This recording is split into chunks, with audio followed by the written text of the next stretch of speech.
U.S. breaking news, change your read newspaper habit. Santa Fe, Texas. Reuters, mourners knelt before white wooden crosses on Monday outside the Texas high school where 10 people were killed in the fourth deadly U.S. school shooting this year. An image recalling similar gatherings following February's Florida school massacre. A crowd of a few dozen people, including student survivors of the attack, family members, chaplains and police, gathered to observe a 10 a.m. CT, 1500 GMT, moment of silence called for by Texas Governor Greg Abbott. In contrast to Florida, where the deaths of 17 teens and educators sparked the youth-led movement calling for new restrictions on gun ownership. The Texas tragedy saw elected officials and survivors alike voicing support for gun rights.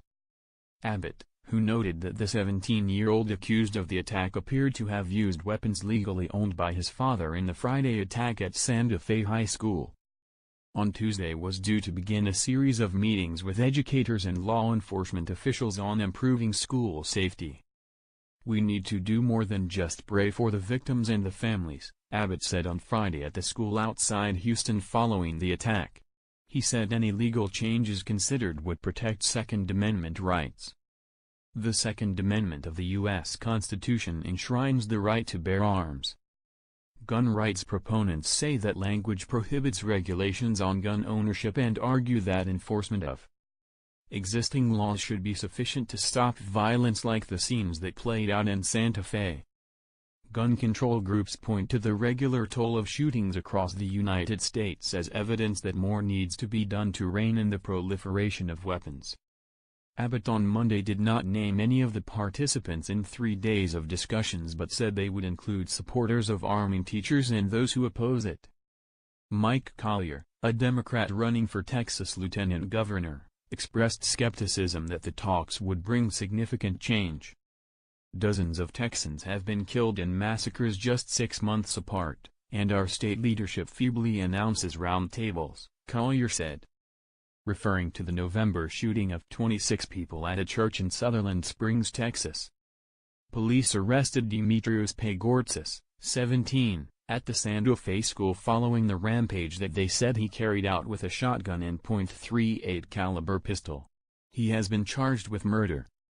2 teachers and 8 students, including Pakistani exchange student Sabika Sheikh, 17, were killed in the attack, police said.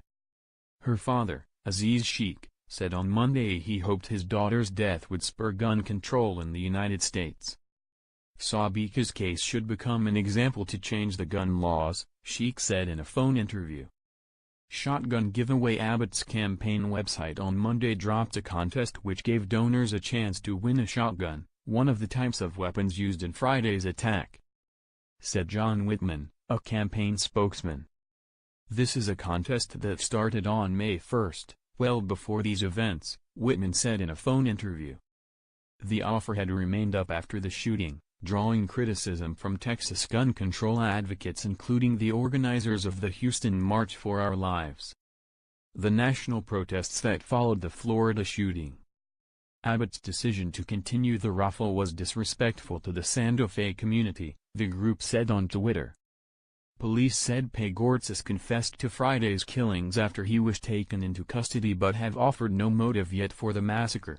Pagortzis' family said in a statement it was saddened and dismayed by the shooting. February's massacre at Marjorie Stoneman Douglas High School in Parkland, Florida, prompted a march law creating a $67 million statewide fund to train teachers to carry weapons in the classroom. Parkland rejected its share of that funding. In Santa Fe, some students were more interested in that idea, with 18-year-old Cassidy Monroe saying, "In some cases arming teachers may help." Additional reporting: Saad Saeed in Islamabad and Gina Charles in New York, writing by Rich McKay and Scott Malone, editing by Bill Trott and Cynthia Osterman.